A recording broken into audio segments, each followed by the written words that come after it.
आपने बहुत इंपॉर्टेंट सवाल उठाया है कि अब यहाँ पर अगर बोतल से जिन्न बाहर आया तो कितनों के लिए मुश्किल खड़ी हो जाएगी। शायद यही वजह है कि उस पर इस तरह की एक लीपापोती हुई। इस पर मैं जीवल साहब से जवाब लूंगी, लेकिन संजय झा जी फटाफट आप भी एक रिएक्शन दीजिए और फिर आशुतोष जी बोलेंगे।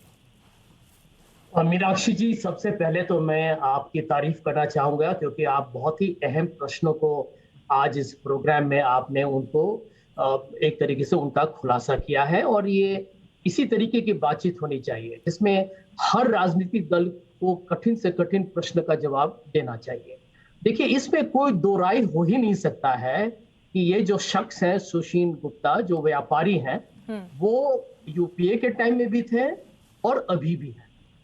देखिए, इसमें ये बहुत ही विचित्र बात सिर्फ एक ही है। इसमें मैं ज्यादा वक्त नहीं लेना चाहूंगा कि यदि ये दस्तावेज भारत के जो छानबीन के सबसे जो जाने माने हमारे जो संस्थाएं हैं, सीबीआई और ईडी, जो मोदी जी के सरकार के निगरानी में काम करते हैं, यदि उनको इन सब चीज के बारे में 2018 में मालूम था, अब तो 4 साल होने को है, तो ये 4 साल तक ये मोदी सरकार चुप क्यों थी?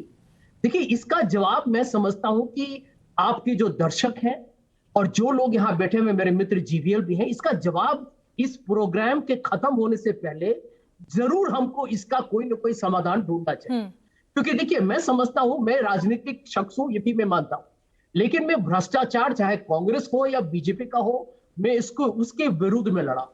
मैं आपको ये बताना चाहूंगा, यदि यूपीए के वक्त में हुआ है तो मैं आज जीवीएल के सरकार के साथ पूरे इत्तेफाक के साथ कहूंगा, यदि वो किसी को गिरफ्तार करें या वो जो सबूत के साथ कहें कि ये इसकी गलती थी, तो मैं उनके साथ खड़ा रहूंगा। लेकिन देखिए, एक संबित को भी मैं जानता हूं, ये टीवी ये जो है प्रेस कॉन्फ्रेंस में कह के India in Congress needs commission, ये सब बिल्कुल बकवास, बर्बाद और बेहुदा बात है। मैं उस पर कोई टिप्पणी नहीं करूंगा। ठीक है, मैं इस पर जीवीएल साहब से जवाब लूंगी।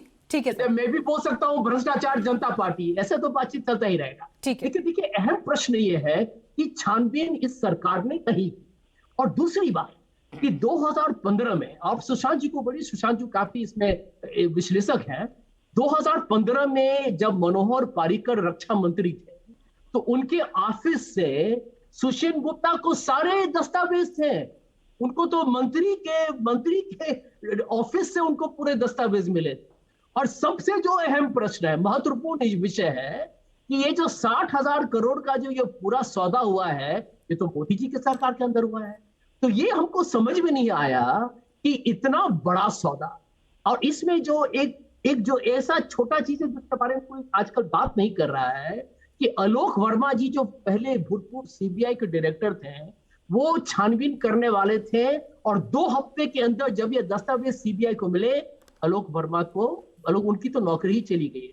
हम सब जानते हैं कि रात को क्या हुआ सीबीआई के ऑफिस में।